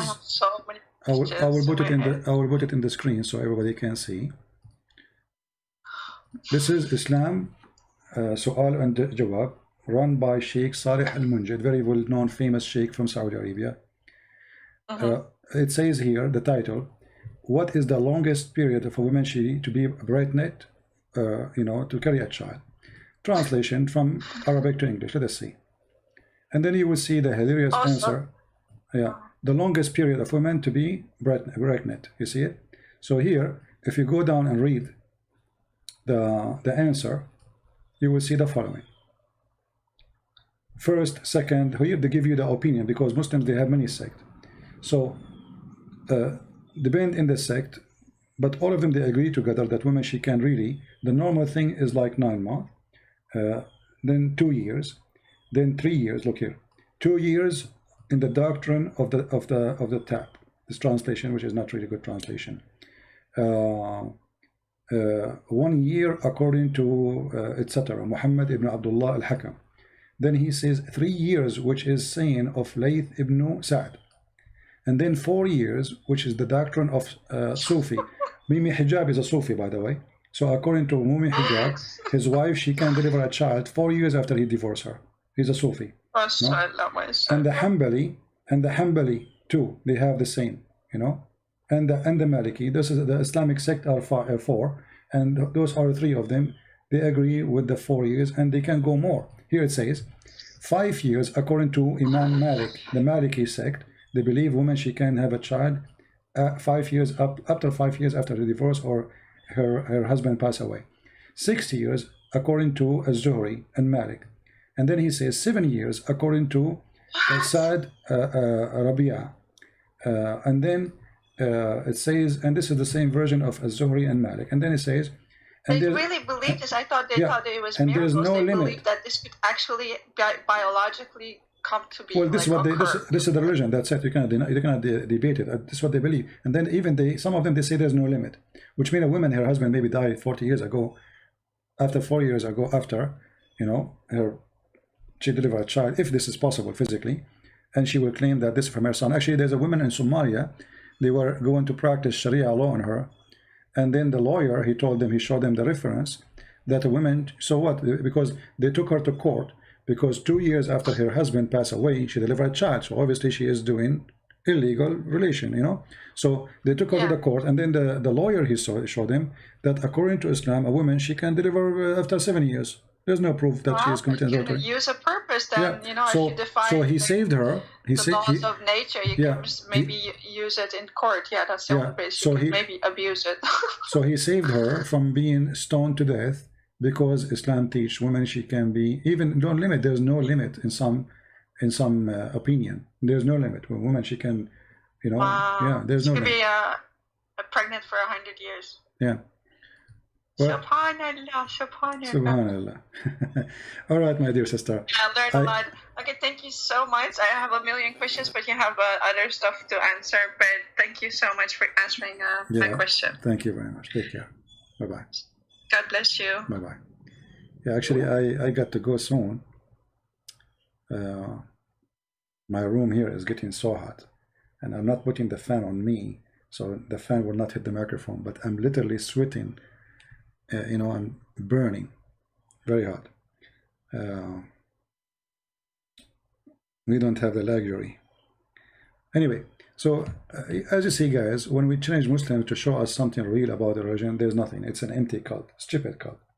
Shaitan farting, Shaitan take hair from your anus. I mean, imagine what kind of a prophet he says, Shaitan, he take hair from your anus when you pray. I mean, what is that? Based on this, Abbas, he have no hair in his anus. Abbas, take a selfie for us. If Shaitan, he take hair from Abbas each time he pray, either Abbas, he is not praying, and that means he's a kafir, or Abbas is praying and should have no hair there. No hair. Because Abbas, not only he put his foot in his bum, in the bum of the believer, and he pull it out, and he will not stop until he make you fart, and he hear it and he smell it. This is what the Prophet said. Prophet of farting. Peace upon him. I mean, Muhammad, he have a specialty. You can tell his specialty is about farting. He have a lot of a specialty. A lot of skills, we have to admit. If Muhammad was exist today, we will open the university of farting and hair taken from your anus. I mean, this shaitan is really evil. Why he's doing this to the Muslims? And those things happen only to the Muslims. We Christians, shaitan don't take care from our, you know. So I say to Muslims, save yourself, my friend. Save your ass. Literally. All right, guys. Don't forget to download the video. It's going to take maybe 30 minutes before YouTube process it. Download it immediately after that. And in order always to be updated, like you might say, okay, where is the video? It's gone. The video you made yesterday. Subscribe to the channels. There's many channels. They have a huge subscribers. Even some of them maybe more than me. You can subscribe to their channels for they download my videos always. This way you support them. In the same time, you get the videos. And don't forget, tomorrow we will be in the quality of life. We will be live, and all Christians are welcome to call. The quality of life is an account where we use it only to speak about topic have nothing to do with the garbage of Muhammad. No Islam there, period. So the link is down in the info. Click in it, open it, subscribe to the other channel, and join us tomorrow. And we have a special topic there to talk about. There we speak about something real, something useful, something benefit you and your family and your children and your marriage and your whatever you have in your life. You know, not stupid stuff like Muhammad is speaking here. So I understand many of you here, they are coming because they want to laugh at the stupidity of Islam. But remember, Islam is a very dangerous cult. And because of Islam, you are spending billions of dollars in tax today from your pocket to secure yourself against the terrorism of Islam. Which means Muhammad, you like it or not, is impacting your life and your security. Just last week, 2 attacks in England of terrorists shouting Allahu Akbar, and they killed more than 6 or 7 people already. And that will never stop. The easiest way to fight terrorism is to do what I am doing.